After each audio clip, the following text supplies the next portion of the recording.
નમસ્કાર, આપ જોઈ રહ્યા છો સ્પાર્ક ટુડે ન્યૂઝ। છેલ્લા કેટલાક દિવસથી નડિયાદ સહિત ખેડા જિલ્લામાં વરસાદી માહોલ છવાયો છે। ખાસ કરીને વડામથક નડિયાદમાં વરસાદી માહોલના કારણે નીચાણવાળા વિસ્તારો અને ગરનાળાઓમાં વરસાદી પાણી ભરાઈ રહેવાના કારણે કાદવ કીચડનું સામ્રાજ્ય જામે છે।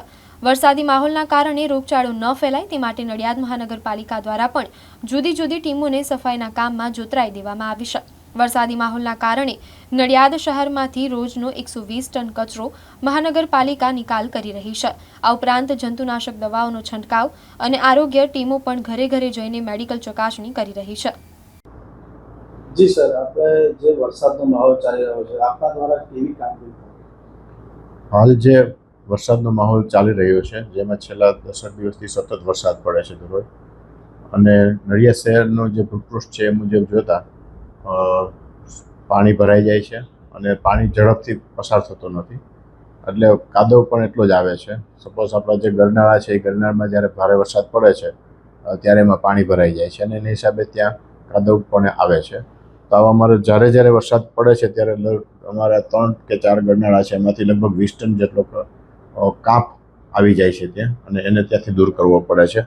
હવે ડેઇલી 120 ટન જેટલા કચરાને રેગ્યુલર અમે સફાઈ કરીએ છીએ। ઉપરાંત ચોમાસાના હિસાબે હાલમાં જે વૃક્ષોની ડાળીઓને એ બધું ટ્રીમિંગ કરવામાં આવે છે, જેમ કે જીઈબી દ્વારા કે અન્ય લોકો દ્વારા ટ્રીમિંગ કરવામાં આવે, એમાં પણ દરરોજના લગભગ અમારે 10 ટ્રેક્ટરના ફેરા જેટલો કચરો એમાં પણ ઉત્પન્ન થાય છે।